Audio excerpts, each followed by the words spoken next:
আসসালামু আলাইকুম। ছোট নকশি কাঁথা বা বড় নকশি কাঁথার মধ্যে এই ফুলগুলা খুব সুন্দর লাগে। আমি এই ফুলগুলা আর্ট করছি। দেখেন, প্রথমে ৩টা ফুল একসাথে হবে পাতা সহকারে। তারপরে পাতাগুলা একটা একটা করে ভরাট করবে। চিকন চিকন দাগ দিয়ে মাঝখান দিয়ে একটা দাগ, তারপরে চিকন চিকন দুই সাইড দিয়ে দাগ দিয়ে সবগুলা পাতা এভাবে ভরাট করে নিবে।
আবার অপোজিট পাশে ঠিক একই রকম ফুল এবং পাতা তোলার পরে ৩টা ফুল একসাথে হবে।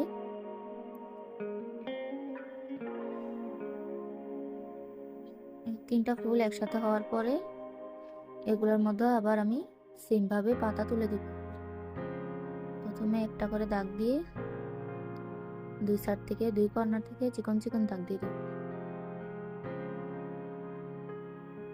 এগুলো আপনারা করে যদি কাঁথার মধ্যে তুলেন তাহলে সুই সুতা দিয়ে ভরাট করে ফেলবেন। যদি নেবুগুলো কাঁথা হয় তাহলে সাদা ফুল করবেন, মানে নিজেদের পছন্দ মতো কালার চয়েস করবেন। সবগুলো পাতা এভাবে আমি সেম ভাবে ভরাট করে নিচ্ছি।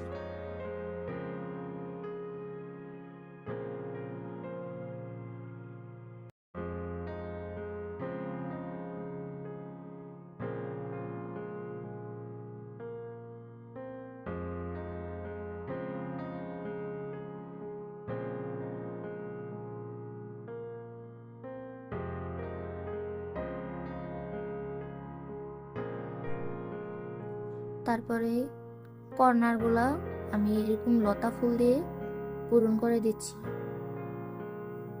সেম ভাবে লতা ফুল হবে।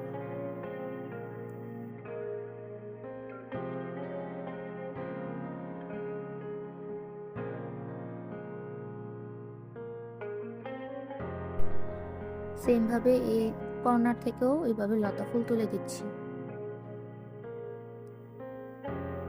সবটা আমি কর্নারগুলো এইভাবে ফুল দিয়ে পূরণ করে দিচ্ছি। এগুলো আপনার ছোট বাচ্চাদের কাঁথার মতো করলে বেশি সুন্দর লাগে।